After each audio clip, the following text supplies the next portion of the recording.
Salut à tous les amis, j'espère que vous allez bien. On se retrouve ce dimanche soir pour débriefer le match entre le Barça et Elche. C'était la reprise du championnat d'Espagne pour le FC Barcelone. Donc on va évoquer évidemment le match. Juste avant, on va également évoquer la situation de Julián Álvarez avec ce qui s'est passé cet après-midi. Donc avant de débuter, n'hésitez pas à mettre un petit like, à commenter, à partager, à booster également la vidéo pour le référencement de ce petit débrief qu'on va faire ensemble. Donc j'espère qu'en tout cas, vous avez passé une agréable soirée. Je remercie tous ceux qui étaient présents pour le live qu'on a fait sur Twitch et YouTube juste avant. Mais là, on va débriefer la journée avec tout d'abord, je vous l'ai dit, la journée de Julián Álvarez avec l'Atlético qui a fait match nul contre Villarreal. Donc il est rentré en jeu, mais le plus important, c'est la réaction du public déjà avant le match, quand son nom a été cité, quand il était sur la feuille de match, à l'échauffement. Et ensuite, lorsqu'il est rentré en jeu et à la fin du match. Un gros bordel. À chaque fois, il se fait insulter. À chaque fois, il se fait siffler. Il va pas saluer le public à la fin du match à la demande du dirigeant, des dirigeants, plutôt un intermédiaire, un employé de l'Atlético qui lui dit rentre vite au lieu de te faire insulter avec tes coéquipiers. Va rentrer dans le tunnel. Donc il y a une photo où il est tout seul, il rentre. Franchement, c'est triste. Tu le vois. Il n'est pas bien. Et Simeone, après le match, qui continue. Il faut qu'on soutienne notre joueur. De toute façon, la direction veut le garder. Blablabla. Toujours le même discours à la fin. Donc, il est vraiment dans une situation ultra compliquée, sachant que avant le match, Enrique Cerezo a dit que le joueur va rester. Il se fait siffler constamment. Il se fait conspuer et insulter. Pour moi, il n'y a aucune bonne solution aujourd'hui pour le joueur. Il doit, à mon avis, parler. Parce que s'il ne parle pas, ça va continuer très longtemps comme ça. Et de toute façon, la seule solution pour moi, c'est soit une vente, soit il le garde tout simplement jusqu'au bout, jusqu'à ce qu'il trouve une solution un jour. Est-ce que c'est au mois de janvier ou plus tard? Je ne sais pas. Mais si tu le gardes, ça va être une horreur pour lui parce qu'il n'est pas motivé. Sa rentrée en jeu, elle était calamiteuse. Il ne veut pas être là.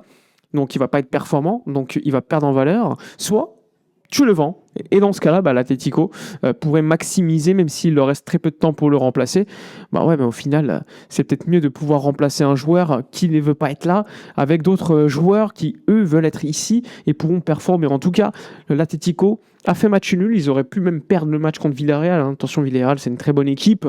Et franchement, performance exécrable de l'Atlético qui a fini à 10 et avec un Julián Álvarez qui n'est pas là, qui n'est pas présent. C'est une âme qui erre dans le Rayader Metropolitano. Mais bon, c'est pas notre problème. Nous, on observe cela un petit peu de côté, le Barça aussi, et on verra évidemment ce qui va se passer lors de cette dernière semaine, même si évidemment très peu probable que la situation change, mais sait-on jamais, ça peut évoluer, on le sait.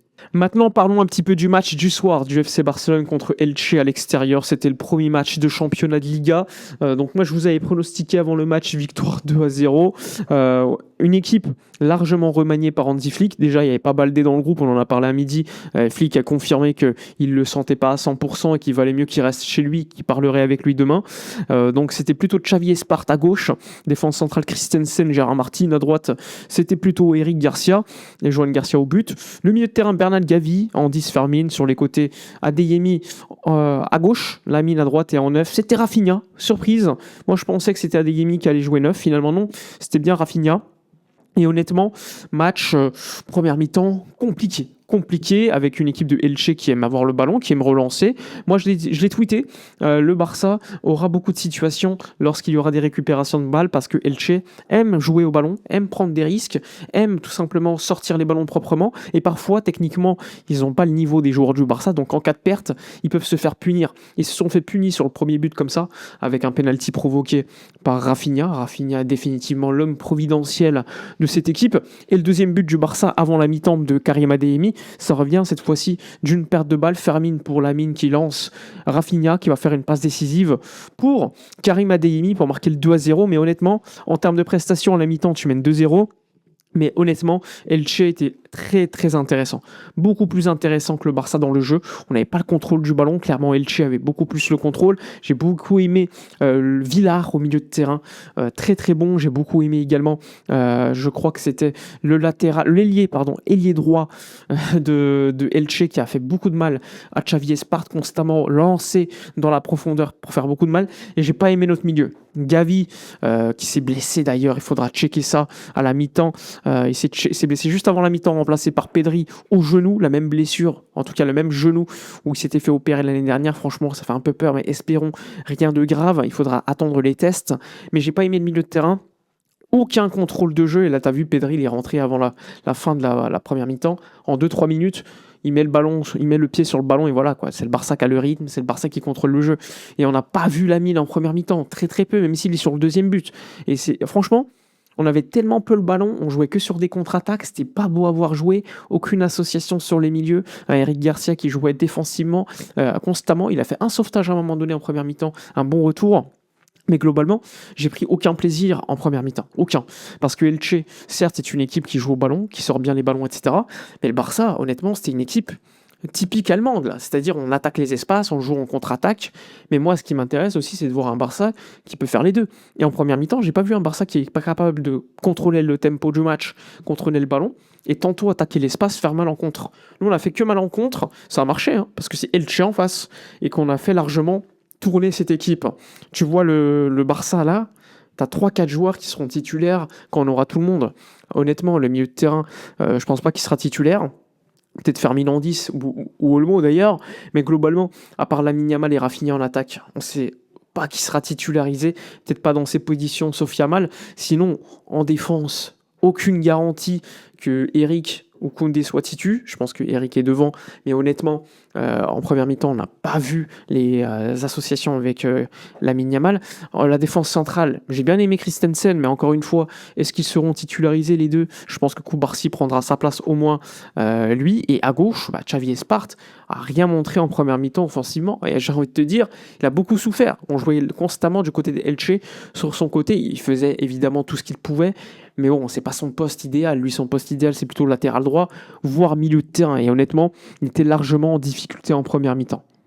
Une seconde mi-temps un peu plus carrée de la part du Barça, vous l'avez vu, je vous l'avais dit, la rentrée de Pedri a beaucoup aidé. Une seconde mi-temps où clairement beaucoup plus de situations créées, mais nous on va se focus, outre Gordon, etc., les rentrées qui ont été très très bonnes, sur Lamine Yamal. Seconde mi-temps, il est sorti assez tôt, je crois à l'heure de jeu. Flick a fait le bon choix, je pense. Il est sorti assez tôt. Il y a eu l'extérieur du pied, mais globalement, il avait l'impression de jouer tout simplement avec une flemme incroyable, très relâché. Honnêtement, il méritait pas de jouer le match. Il méritait pas de jouer le match parce que, à la rigueur, moi, ça me dérange pas. Un joueur n'est pas fit, etc. Mais il y a la mentalité à mettre. La mentalité là, de Lamine Yamal sur le match contre Elche m'a beaucoup dérangé. Et donc, le choix de Flick de le sortir assez tôt, honnêtement, était un très très bon choix parce que certes c'est peut-être Lamine Yamal, ok il a son statut de titulaire indiscutable etc, et là tu sens que les arrivées de certains joueurs vont aussi aider à pouvoir faire tourner, et quand un joueur n'est pas bon, il sort, et que ça soit Lamine Yamal, Pedri ou n'importe qui. Et là ce soir c'était Lamine Yamal et il méritait totalement le fait de sortir du jeu tout simplement. Et donc Flick, comme expliqué précédemment, a fait le bon choix. Je pense qu'il a fait le bon choix. Donc, le Barça a déroulé en seconde mi-temps, c'est vrai.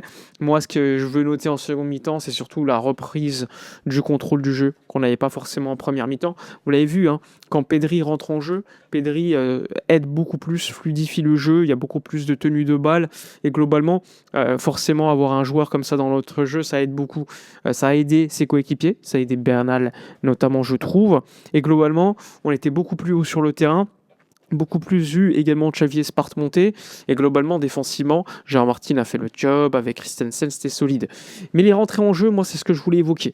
La rentrée en jeu d'Anthony Gordon a été formidable, 2 passes décisives en même pas 5 minutes, il a fait une frappe à un moment donné, surtout le fait qu'il joue collectif. Il aurait pu essayer de marquer le but, mais il fait la passe décisive pour Fermin Lopez, qui lui aussi d'ailleurs sur le match va mettre un doublé.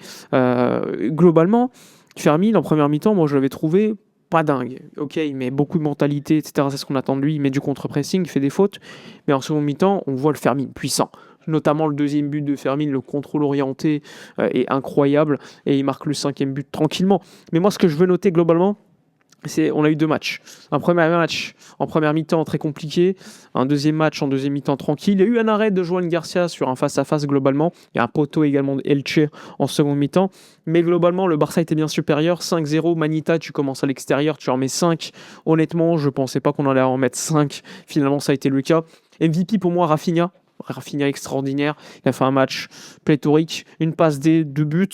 Globalement, Rafinha a été celui qui a déjà provoqué les premiers buts, hein, avec le penalty provoqué, il faut le faire, la passe décisive à Adeyemi en première mi-temps. Et globalement, on voit en numéro 9, il y a eu quelques décrochages en seconde mi-temps qui étaient pertinents, en une touche, etc. En première mi-temps dans le jeu, ok, il est super décisif, mais j'avais trouvé un peu moins intéressant. Là, beaucoup plus, mais c'est normal parce que tu as une tenue de balle supérieure, tu es beaucoup plus haut sur le terrain, tu as des appels. Et en plus, Elche a facilité le travail, hein. Ils ont joué très très haut sur le terrain. Et quand tu as Gordon qui fait l'appel quand il faut, quand tu as des joueurs comme Fermin qui aiment beaucoup attaquer l'espace, etc., bah, c'est formidable pour eux, quoi. C'est cadeau, c'est limite cadeau. Globalement, il n'y a rien à dire sur la performance du Barça sur le match globalement, même si la première mi-temps était en deçà. Lamine Yamal, c'est le point négatif, je trouve. Même s'il est sur le deuxième but du Barça, globalement, la mentalité, il faut qu'il donne beaucoup plus.